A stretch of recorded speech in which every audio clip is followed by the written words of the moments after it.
I listened to Ingrid, Irene, Griffioen, whatever, or just point at me. That will work too. I'm an industrial design engineer. I'm also a design researcher. And I love to talk to you about something that I'm very passionate about, which is design and design thinking for healthcare. Now, this is me too, 44 years ago. And it was just a few weeks after I left the hospital. I had been hospitalized for more than a week. It was a scary time. And now, 44 years later, I can't recall anything of the pain I must have suffered at all. But I do recall many other things. What I do recall are the smells, the noises, the screams of the other children, the moment my parents had to leave the ward. The fact that I was tied down in the hospital bed because it was hospital policy. I also recall that the nurse was angry with me because next to my bed was this very fascinating little button, and I couldn't stand it, and I pressed it and see what happens. Now I probably had this curiosity look on my face as you saw on the sheep in the first presentation. I wasn't supposed to push it, it was the alarm button, but I did it anyway. I learned a lot during these days, and everything wasn't good. And now, 44 years later, here I'm standing with all these people willing to improve healthcare. I think that moment in time, when I was 3 years old, started my fascination to improve healthcare, and my toolbox is design. So when I look at a picture like this is a picture of the son of a cousin of mine. I don't only see a child, I see an experience. And I think of everything you might hear, smell, feel, see, act with, use, and whether it's feeling safe. And as a designer, we can influence those experiences. As healthcare workers, you can do the same, but as designers, we can do too. And it's the reason I founded a design agency called Pantone, which is founded in this wonderful historic building and house, and is dedicated to empower people to overcome health challenges. That's what we want to do. And to us, design is not a goal, it's not something I'm aiming for, it's just a toolbox. But it's a brilliant toolbox. And today I want to show you how we use this toolbox to create solutions. What we do is we have this team of creative designers with different specialities, and together with our clients, which can be healthcare workers, professionals, or they can be patients, work to create solutions.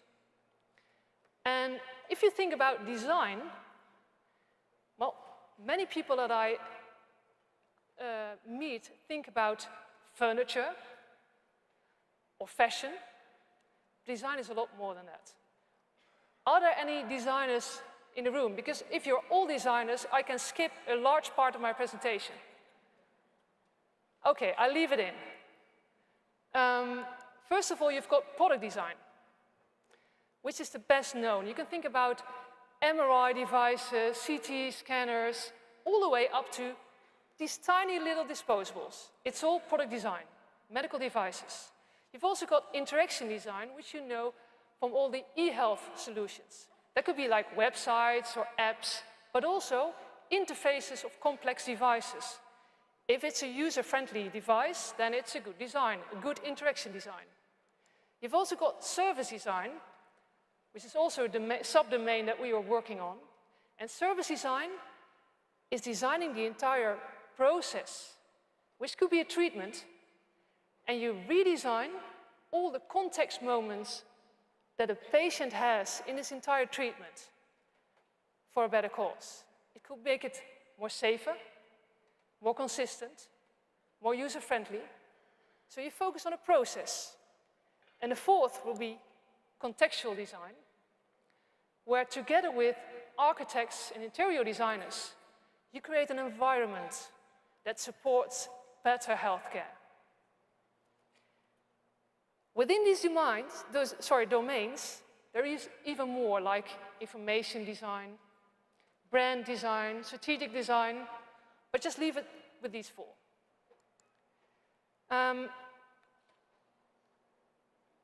After my presentation, Liz will give a presentation about what constructs a typical design process. What are the phases and the steps? So you can do it yourself. What I'm going to focus on with you is what is typical for such a design process. 3 items, in my opinion. First of all, designers like to reframe problems in order to come to better solutions, and they reframe it in iterations. I'll give you an example. We got an assignment as a design agency from the Dutch Society for Children with Disabilities. And they said to us, we see that a lot of children with disabilities never come into playgrounds because they're not accessible, they're being bullied there, it's not safe, or whatever reason. And they said to us, can you design the ultimate playground equipment that is suitable for children with disabilities and their parents? Now, I had this team thinking, wow, this is a cool assignment. And they started designing it, and somehow the process slowed down. And that's always a sign something is wrong. And we went back to the association and we said, we won't do it. And the reason is that we figured out, if we create this really, really cool equipment piece, and a few of the playgrounds are able to afford to buy it, how are we going to improve the real world? How can we change it for so many other playgrounds? It won't work. We have to come up with a better solution. We have to reframe the problem. The problem is not what is the best playground equipment. The problem is how do we get all these children into the playgrounds? So together we founded the Playground Gang, and we got an app and we got a website and we got t-shirts and caps and stickers, and we even got a van, a little bus, which I got to drive, really cool. And I picked up all these children with disabilities and I drove them to the playgrounds, and together we started redesigning those playgrounds. And we learned a lot there. And we gave tools to these children to express their needs, because it was hard for them to say, what do they want? So they simply showed us, this is what I like and this is what I don't like.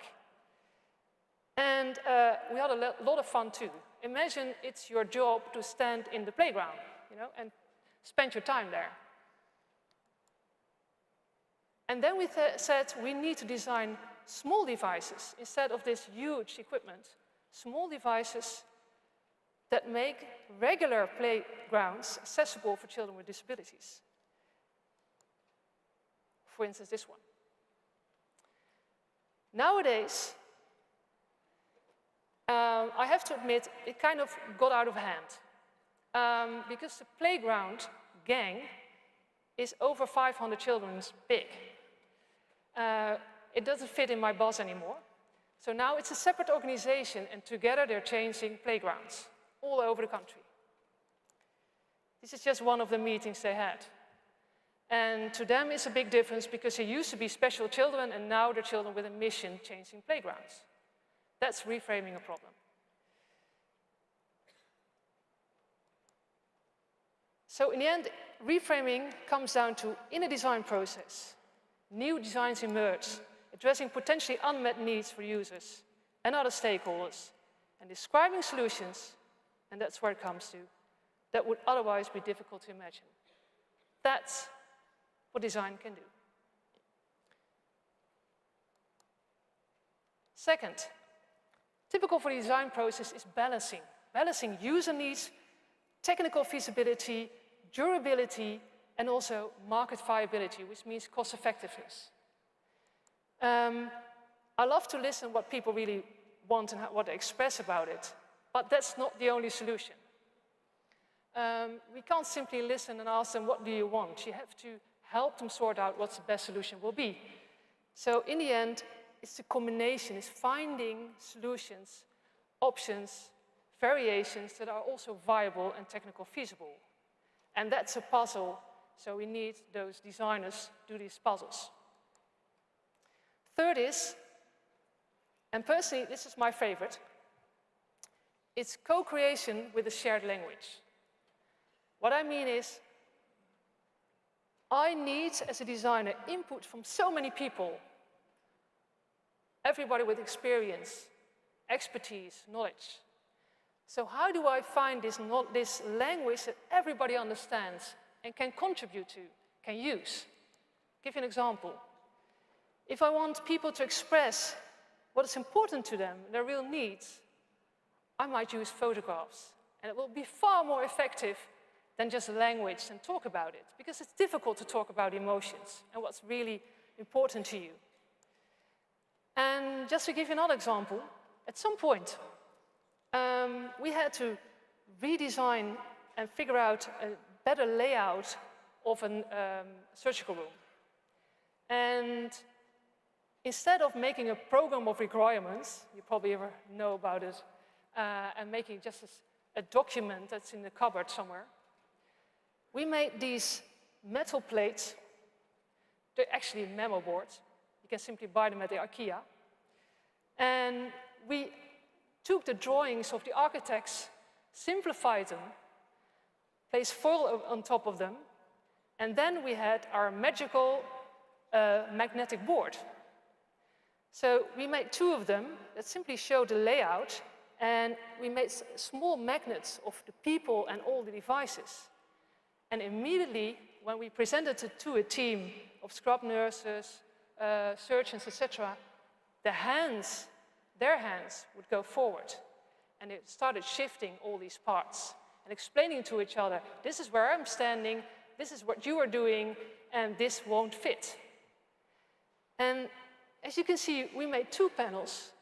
And at the moment, we weren't paying attention. The scrub nurse took one of those panels, walked to the other side where nobody, she thought, could see her, started drawing on it, went back and said, just maybe an idea? And it was the perfect idea. It was brilliant. And we did it. That would have been very, very difficult on just technical drawings from architects. Here we're discussing a new surface for care centers with all the people, all the stakeholders involved. Here we have visualized the entire process of supporting means for a hip replacement. What happens next, and how can we support people so that people could tell their stories when they see all these pictures. Or here we had this tough discussion going on about, should we have the layout of this room like you have seen in this picture, or should we rotate the table 90 degrees? It was a big, big dispute, and it was fought over flat drawings. Now, you can't solve it on flat drawings. So we made this very simple mock-up, and then it was clear. This was the only position everybody could see each other, and they could work together. And we videotaped all the scenarios, and we knew.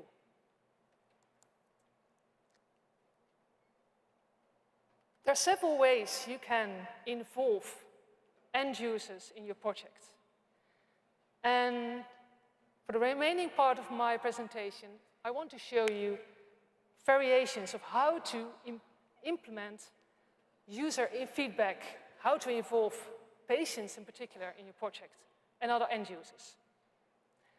First project that I want to show is the Obli, and it's a device that helps, in particular elderly, to drink in time. And this is a regular way, just as an example, of how to involve patients. We designed a product, we made prototypes, and they tested it for us.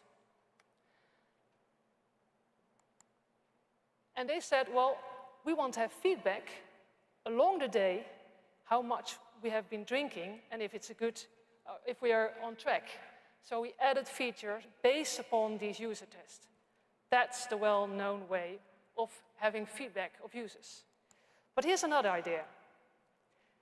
Deventer Hospital, that's where we're based in Deventer, came to us and said, we have a contest. We have a contest and we want our employees to come up with the ultimate brilliant app idea.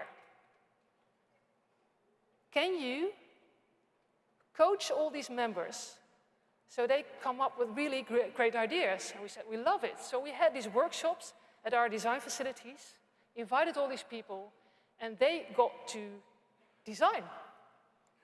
So there they went. They had all these ideas, and we got them. First, they were a bit anxious to draw. I haven't been drawing since kindergarten. Doesn't matter, go ahead, we'll understand it anyway. So they were drawing, and then we had one of those ideas, which was an idea to create an app which children could use to manage their hay fever. Ta-da! And there it is. You can see there are actually two options within this app. The left one, which is the second screen, is a Tamagotchi. And as the child can push wherever on the Tamagotchi, this is where it hurts. It could be the eyes or the throat. And the app also gives feedback concerning, is it a period of time for hay fever and what can you expect?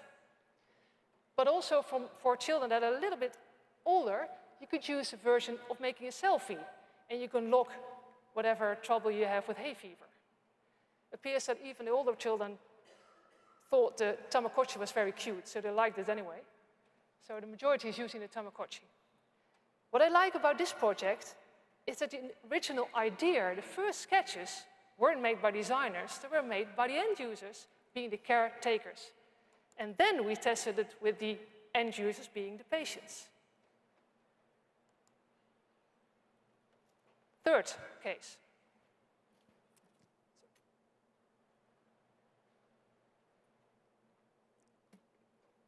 Of how to involve the end users.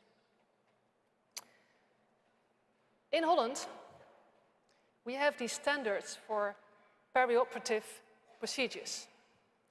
And they're pretty tough, complex documents, in particular when you're a designer. So what we did is we made a drawing for ourselves to understand it ourselves. And then the people in healthcare said, well, this is quite an interesting drawing. We'd love to use it too. So this is the drawing itself. It's what we call a medical metro line. We use the visualization of a metro line to make sure that if something fails at the beginning of a process, where the patient enters a hospital, you have a big problem during the entire route. So we want to explain that to everybody involved. But also, you see, we use other parts of metro line visualizations, which you can see here in more detail. Everybody who is responsible for a certain step was indicated with a label. And below that label, you can see what needs to be checked, monitored, controlled, etc., and with whom. And the red line is the patient. And then people started using it in hospitals. And they said, well, we love to have such a medical metro line, but also for medical equipment. And we also want one for medication.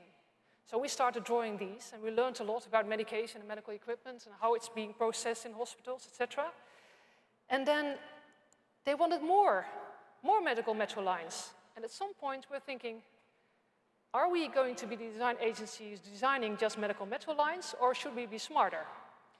So we reframed it, and we said, why don't we create a toolbox so that all the hospitals can design medical metro lines for their processes, but to this toolbox, they can exchange the metro lines as well, because they will be using the same set of parts of color labels, color coding, assets, etc. That's when you create a national system, or maybe even international after today. So that's what we did. We learned that the majority of the hospital use Visio, Microsoft Visio, so we created a toolbox within Visio that everybody could make medical metal lines, and we also created a digital platform where you can upload these medical metal lines, and then other hospitals can download them and work further on them. So now, co-creation means creating a toolbox so that everybody can expand the entire range of medical metal lines. And then the last example of co-creation, our assignment was, can you help children in South Africa take their medication? Now this is children who have tuberculosis meningitis. And if they don't take their medication twice a day, or once a day, sorry, they might be needed to be hospitalized, in which case they will be far away from home. And those can be 3-year-olds or 6-year-olds. Couldn't cost anything, obviously. So we created these charts and the puzzle sheets. So the idea is, when you do get that ugly little pill and you swallowed it, you get a sticker. Wow. And you place it on the puzzle sheet on the right spot. And in the end, you have a picture. Like the left one. And the parents could monitor on the back side whether the swallowing went well and if there are any complexities involved. I have to admit, we made some terrible errors here. We made drawings, and the children in South Africa said, what? What kind of animal is that? And we went like, oops, that doesn't exist in South Africa. It's pretty tough coming up with great images when you're in Deventer and you don't have the budget to fly all the way over. So we had to do our homework better, and we tried and over again. And there were some of the pictures they actually liked. Like, for instance, this one. You can also see that the doctor has something to discuss for concerning the first week. That appears to be a tough week. This one was a popular one too, but many failed. And then the organization in South Africa said, you better stop designing here. Why don't we do it? Better put, why don't we let the children do it? Brilliant idea. So that now the children are making drawings and they're being used for all these stickers for other children. So it doesn't mean that we created a toolbox. No, we designed a first set and they redesigned it and it's so much better. I love it. So, to summarize, I think typical for design process, and which makes it fun too, is you have to reframe problems and you have to do it in iterations. Because in the beginning, when you have this problem in your mind, usually, my experience, that is not a real problem. I once had a hospital who said, I want to have this sticker, can you design it? And we ended up creating a new strategy for the hospital.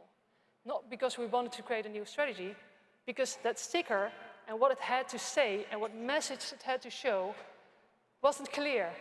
And we have discussions over and over again, and we ended up creating a new strategy, a new branding. Balance needs and co-create in as many ways as you can, because that's the fun part, in as many kind of designs that you can create. Now, the remaining question that I have is, would it have helped 3-year-olds? And to be honest, in part.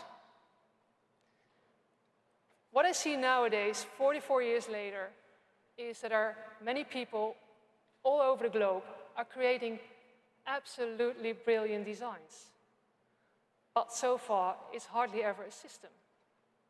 I think we're really gaining something when we create, and that's what I want to focus on for the upcoming decades, an integrated system, transmural system that makes sense, that's user-friendly, and that's safe. And once we can do that, build up those design rules and really work together and create those systems, then people can really be empowered in their healthcare.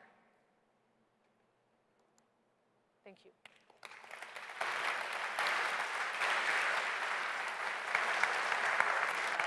Thank you. Thank you. Oh, it's always weird hearing your voice in a big room. My part of this, as Ingeborg said, was really how did we take design thinking and use that in our clinical setting? So I'd like to share our story around preparing families for surgery by walking a mile in their shoes. I have nothing to disclose. So why design thinking? Kristen made a really good point. Design thinking and quality improvement really match. And as a former art student myself and a self-confessed quality improvement nerd, I really wanted to. I was so excited about this. And the more I read about it, the more I thought we can use this definitely in our practice. Ingeborg's given us some great examples of how they've used this, and one of my favorites, this is a TED Talk by a guy called Doug Dietz. Has anyone seen this TED Talk? It makes you cry, right? So in a nutshell, what he does, he's a GE engineer, and he designs medical imaging suites, and he's designed lots of beautiful MRI suites like this, and he's actually reduced the number of general anesthetics needed for children by turning that fear factor into a fun factor. He's practically eliminated the need for a general anesthetic. And if we look at this one, he asks the kids to lay still, and if they're really still, the fish will jump around them. And this was just such a great idea, and I thought, okay, we got to do this. Now, luckily, I have a very supportive manager and a great team at BC Children's, and they listened to my excited pleas to try design thinking, and they went with it. So fast forward to about a year ago, we wanted to do a project of our own, and what we noticed was the children who come in for surgery were afraid. The families were very anxious. And we often got to the point of taking them to the theater, the operating room, and they would run away. They were so frightened. So we had to do something different. So this is the methodology that we're going to use. I'll illustrate our story through this methodology, and I think you can take this and run with it. It's really simple. So the very first step in our journey was to empathize, not only with our patients and families, but also our staff. So at this point, I want to just say we do have a pre-admission clinic, but only 9% of our children were referred. And it was a surgeon referral process, really focused on the physical, is my child physically fit for surgery? The first thing we did was start with a process mapping session. So a little bit like Ingeborg's metro line, we started a process from when we first hear about a child coming for surgery right up until when they've gone home. And we asked the staff, what do you think about this process? What's working and what's not working? The first thing they identified was there was a lack of resources that they could actually provide families. We had pamphlets that weren't translated into different languages. And Vancouver's very multicultural. We found they were out of date, or we directed them to websites that weren't working or were really difficult to navigate. The second thing they described to us was time pressure. For all those who work in healthcare, I think this is your number one thing, right? They said they had around 40 to 50 patients. The day before, they had to make a phone call to every single one of those families and tell them what time to come in and what time they were fasted. And they really felt they couldn't go into the concerns and questions that families had on that phone call at that time. The other thing they described to us was high patient volumes.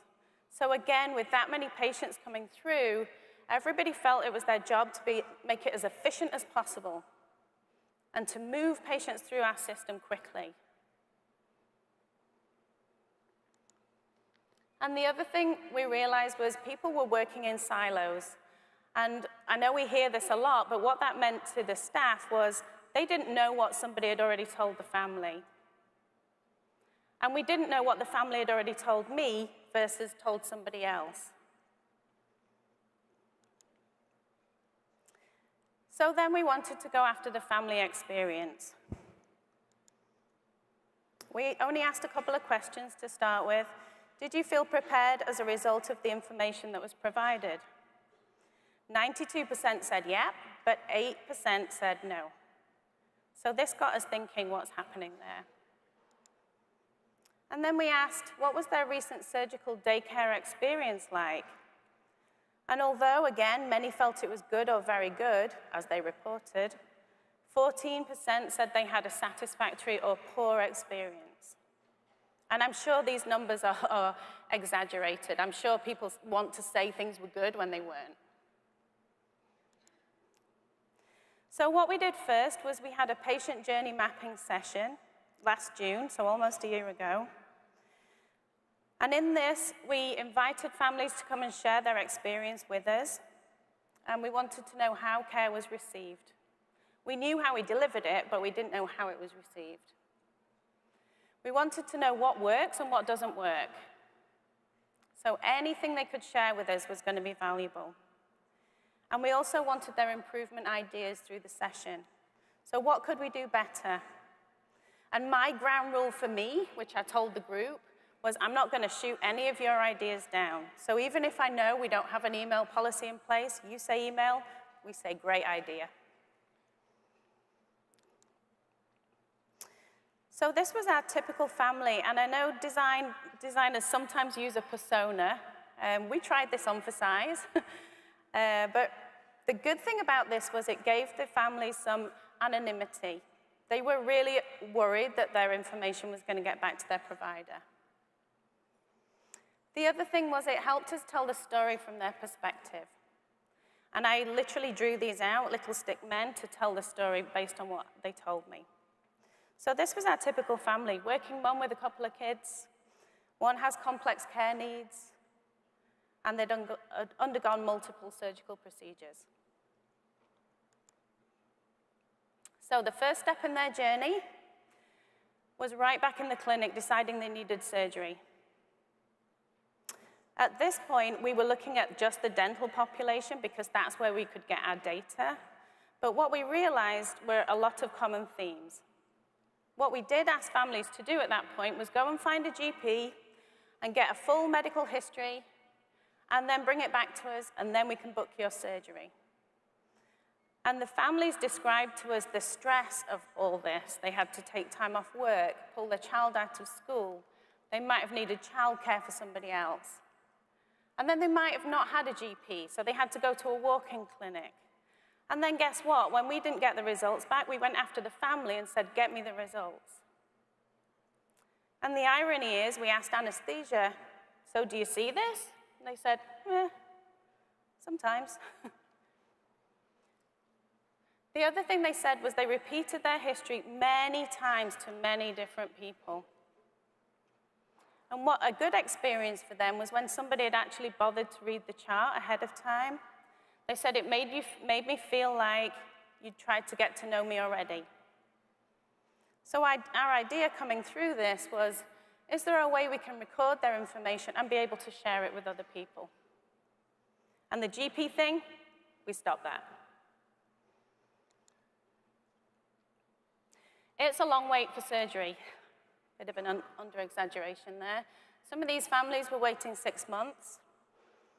During that time, they had many concerns and questions coming up, a lot of them around the anesthetic. And if they'd been before, they were thinking, is it going to be the IV, or is it going to be the mask? And all these concerns they had nowhere to take them. They had no one to call, no number.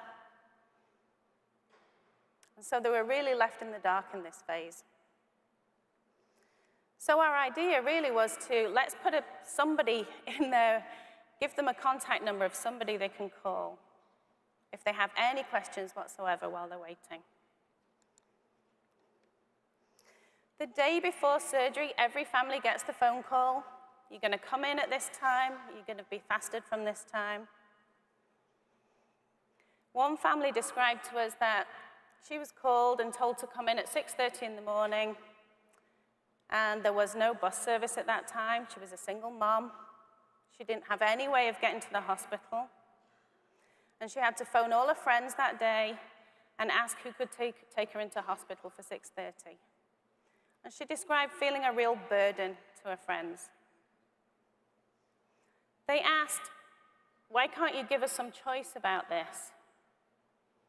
Another family described to me that even though their child was young and they tended to go first on the list, he had special needs and behavioral concerns that if the morning routine was disrupted, the whole day was disrupted.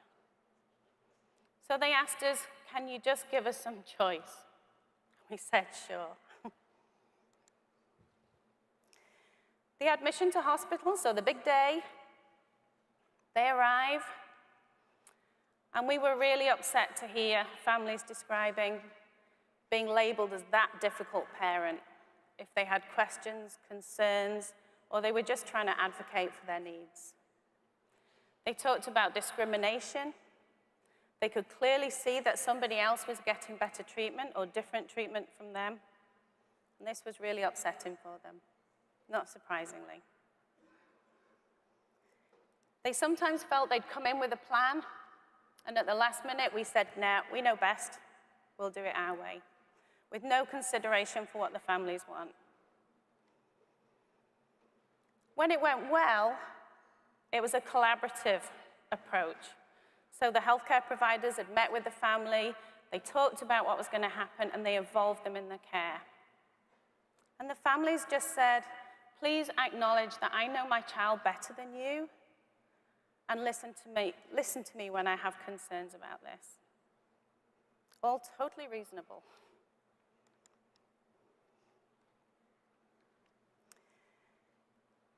Being in that patient journey mapping session at this point, we could feel the anxiety in the room. There were tears. Many parents described a really horrendous, traumatic situation where we have a child in 4-point restraints trying to get an IV in or trying to give them a mask induction. When their child struggled or screamed, one family was told to make their child behave.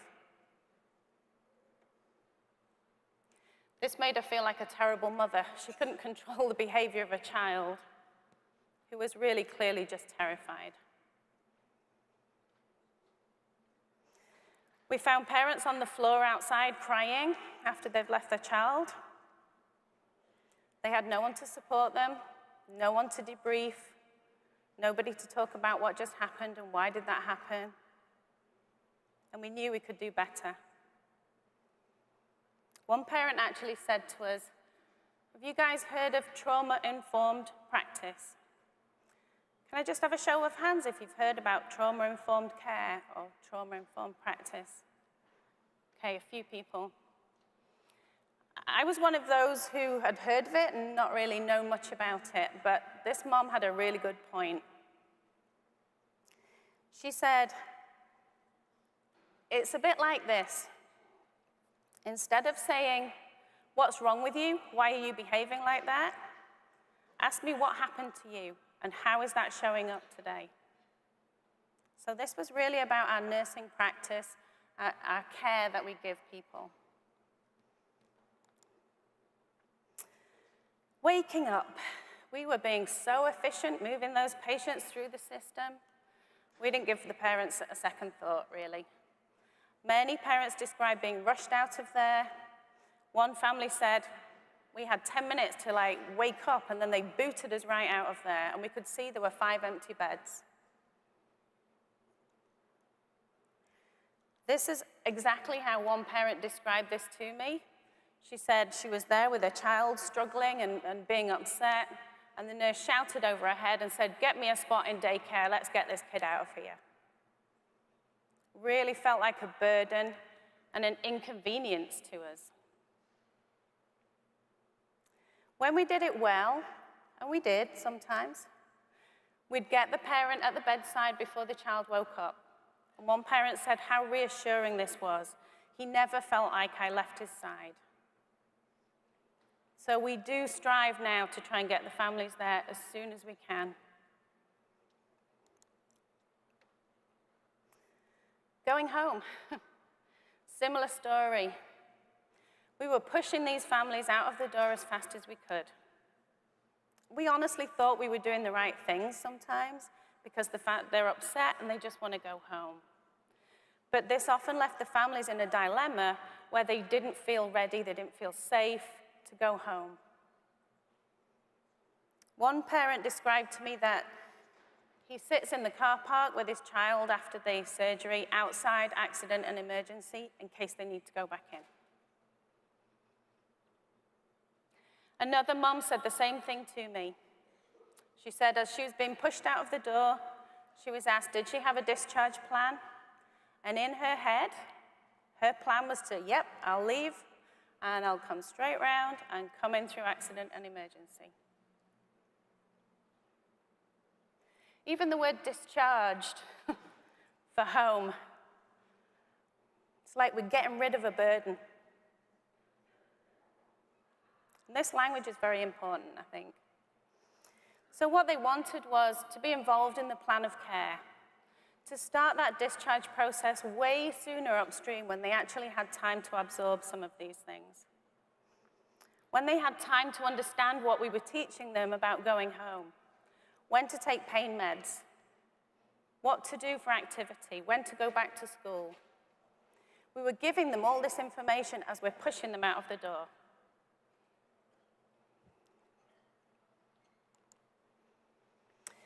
So I kind of drew it out like this, and that's how I presented it. I felt that if the families were brave enough to share this with me, then I had to be brave enough to share it with the surgeons, the anaesthetists, the nurses, and the senior leadership. And I honestly expected rotten fruit to be thrown at me, but it was really well received. And this said to me really that we think we're doing the best thing for patients, but until we hear what they've got to say about that, we can't make that judgment.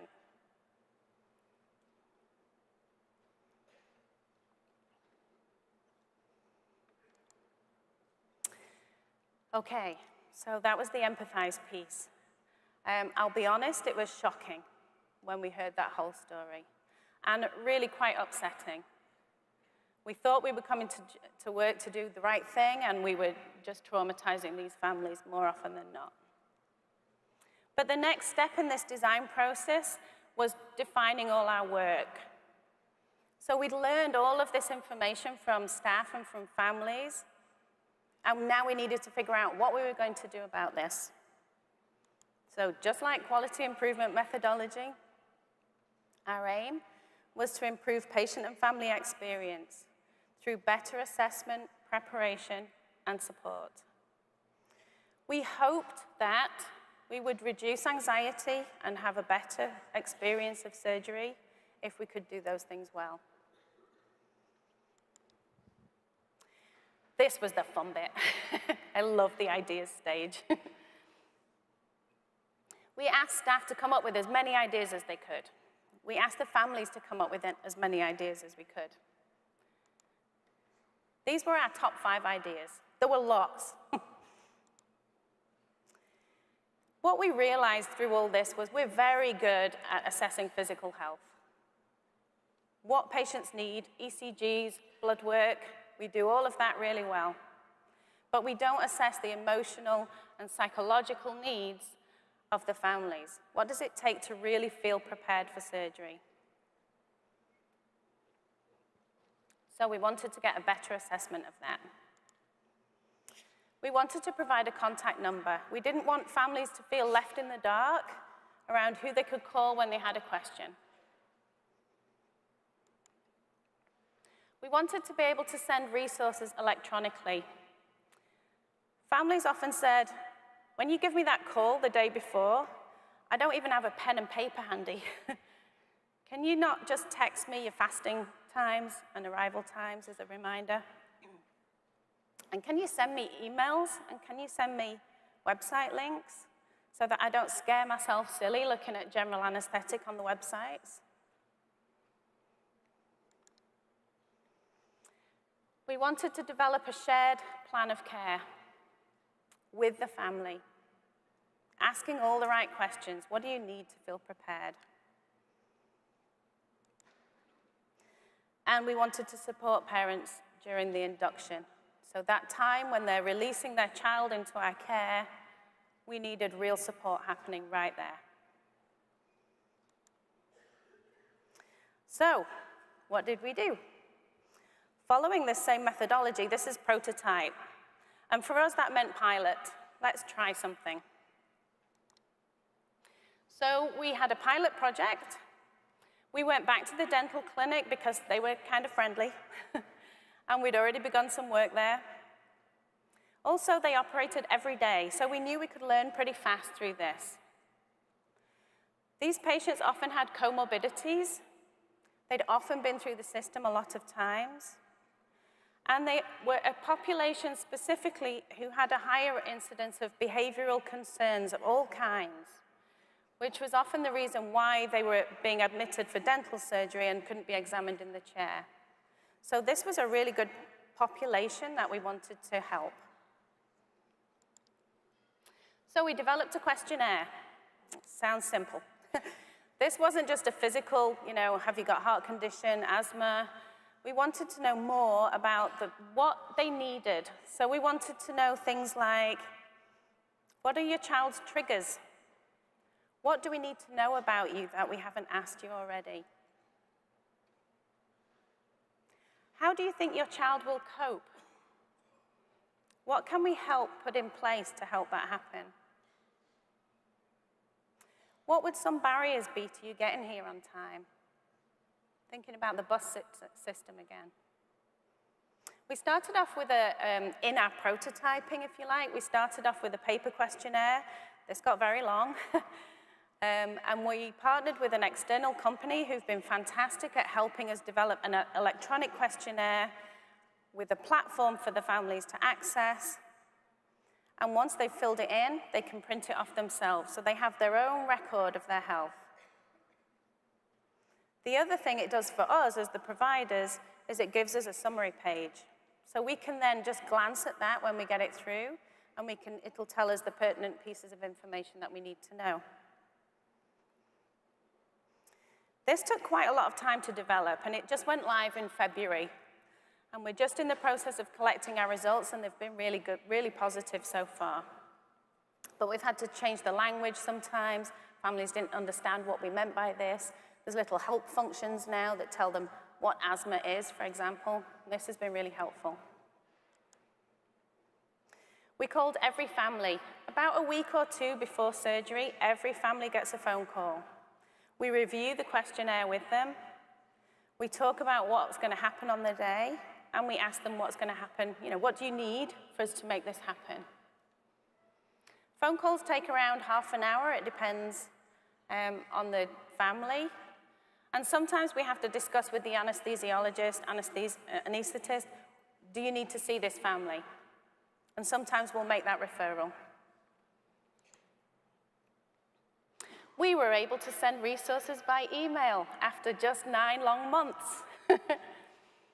So although this policy wasn't in place when we started, we've worked really hard with the legal team and privacy to try and get an email policy in place, and we have. We were thrilled that it got through, because this was our groundwork for the electronic questionnaire and for sending resources. It was worth it in the end. We now support every family who goes to the operating room, to the theatre. And in fact, the patient care aides have taken this job on, and they love it. It really gives them a sense of purpose. They're able to accompany the family, one parent and the child, to the operating room, be there during the induction, and then take the families out, show them to the waiting room, coffee, debrief, a hug. Most of the time, these families leave in tears. But at least we know they're supported now. We've co-created an interdisciplinary care plan. So this care plan, we realized just a few weeks ago that we actually fell short on this. We developed it, we put it on the front of the patient chart, and then a few weeks ago, We had a family who came in, very anxious, behavioral concerns again. And so many people walked into his room that this child completely freaked out and ran off. And we knew that, we got it in the care plan. But we hadn't shared it with the team in the operating room. So now we're just looking at how do we get that care plan to get discussed at the huddle before the whole list starts? How can we make sure that everybody has the information that we created with the family? Our results. I know it's not specified in design thinking, but you know, QI nerd. We wanted some results. So we found that the phone call reduced parental anxiety. We were really thrilled about this. This is what we wanted. They felt much happier after they'd spoken to us. They felt more prepared. Exactly what we were after. And they had a much better experience on the day. And again, this is a survey. I know they're going to say nice things about us, but it was good to see an improvement. I'm going to leave this up a minute. This really made us feel like we were doing the right thing.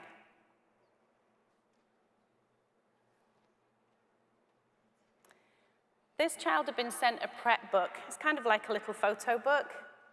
And the mom said she'd used it as a coloring book for the whole week before.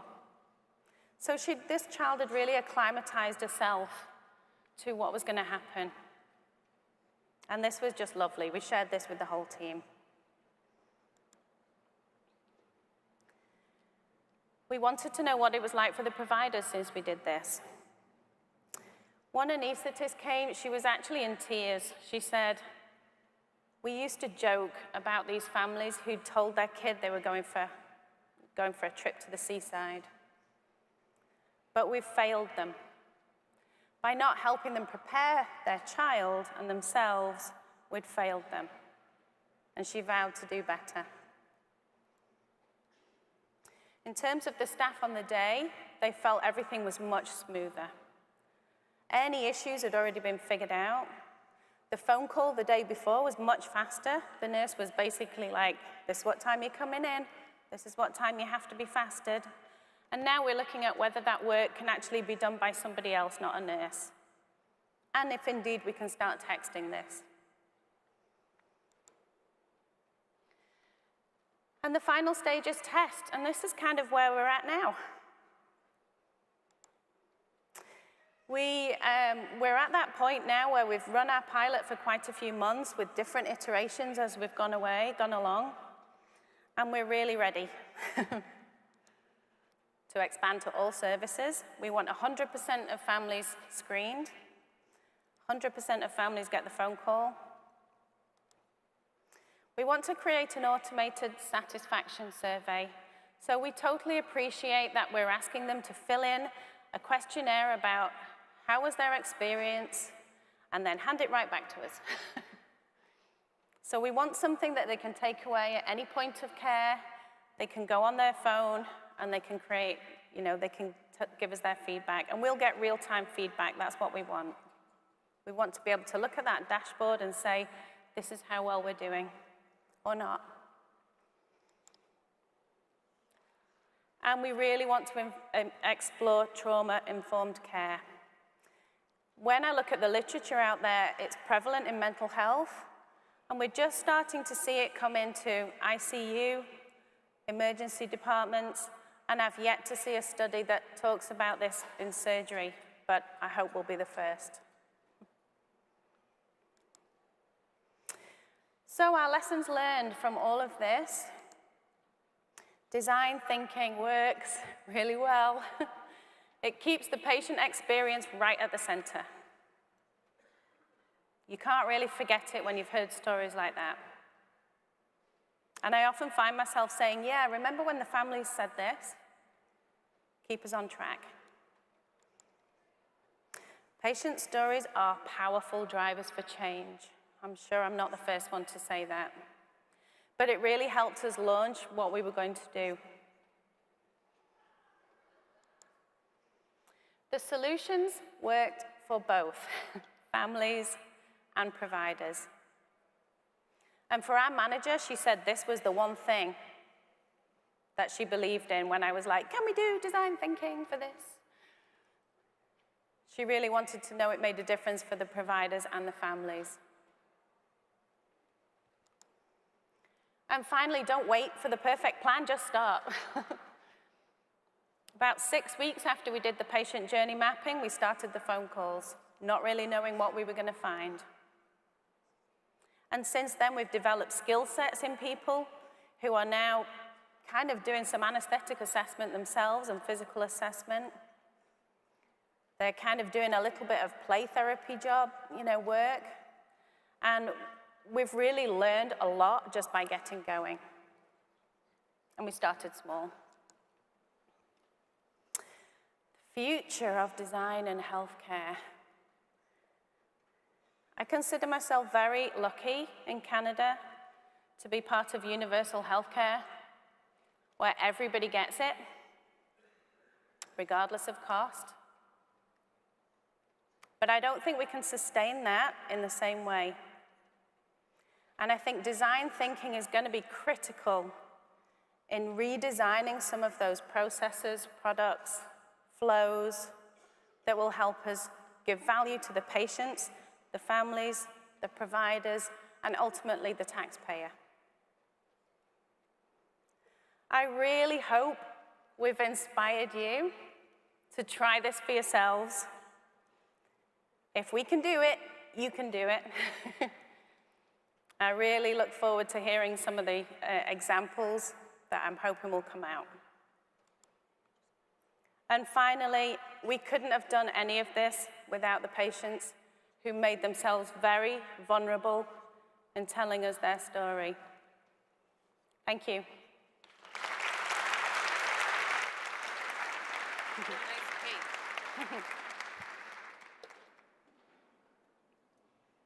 Okay.